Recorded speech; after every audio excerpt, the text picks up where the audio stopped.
So Maria, just say your name and then just spell it out so we have it. I can take this off. Hi, my name is Maria D'Angelo. Thank you very much for the invitation this evening. I just Speak want loud. to say I'm really sad about everything that's going on in New York. I'm mourning the tragic death of Michelle Vo. I'm mourning the death of hundreds of people who've been killed in New York City in 2021 and those who have died in 2022 already. So we're really at an inflection point here. This is a crisis, as Charlton has been explaining. People who work in the subway system, people, everyday New Yorkers who have to ride the subway every day are scared. I took the subway down here tonight. Something happened. Every single time I take the subway, it seems some kind of an issue occurs. In this case, it was somebody running through the car in a very aggressive way, shouting. So this happens quite regularly, and it's really sad. We really need to come together on this. I'm executive director of the group called One City Rising. We're a citywide organization, people from all the 5 boroughs, and we're coming together to really try to brainstorm solutions. So what I want to mention now today is I was at Willowbrook Institution when I was a teenager. I went to school in Brooklyn, and we were very upset about what was going on at Willowbrook.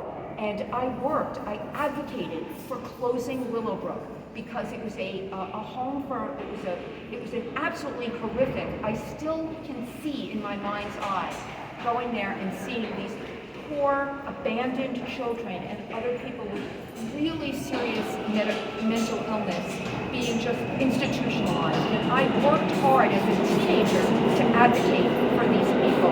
And fortunately, we were able to close Willowbrook. But that was 50 years ago. And in those 50 years, we haven't moved forward in terms of how we're dealing with the mentally ill. And that's something at this point we need to move forward in how we're looking and how we're treating.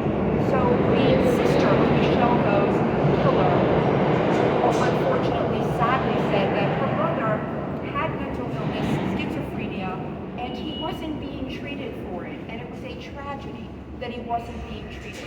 And we are not looking at that and saying in 2022, let's look at the science, let's look at what's available out there in terms of treatment options, and let's start treating people with mental illness with the humanity that they so greatly deserve.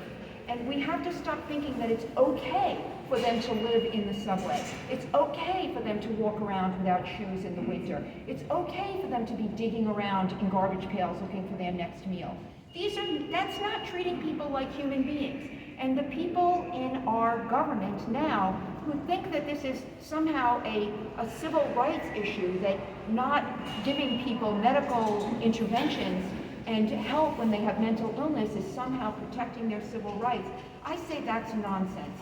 I say that anyone who doesn't believe that the mentally ill, the violent, dangerous people should not be on our streets. Anybody who thinks they should be on our streets roaming around, they should be on our subways roaming around, any elected official who's in favor of allowing the mentally ill, dangerous, and violent people to roam around our city is really not taking care of those people, is doing the exact opposite of that.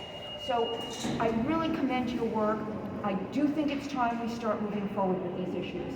I also want to say, in terms of our NYPD, I've spoken with a number of police officers in the last couple of months, and they are afraid to intervene. They really are concerned about personal liability, they're concerned about lawsuits, and I'm a lawyer, and I want to say that a lot of what goes on in this city is a gravy train for personal injury lawyers who are chasing lawsuits. They're chasing lawsuits, they're chasing suing the city. It's like a field day for personal injury lawyers. And I'm saying, let's just stop this and let's start using some common sense. And what is it that the police need to do their job fairly, carefully, respecting the rights of people? We do not want our NYPD trampling on the rights of anyone or putting anyone's safety in jeopardy, but we need to give them the tools to do their jobs and to keep everybody else safe. And I don't think we're going to do that by exposing them to these lawsuits that happen if they get rid of, say, qualified immunity. I do not see that as a good thing moving forward. What I see that as is a gravy train for personal injury lawyers, and I don't think it's going to keep the rest of us safe. So those are my points. Thank you very much for the time. I'm really praying for all of us here in New York.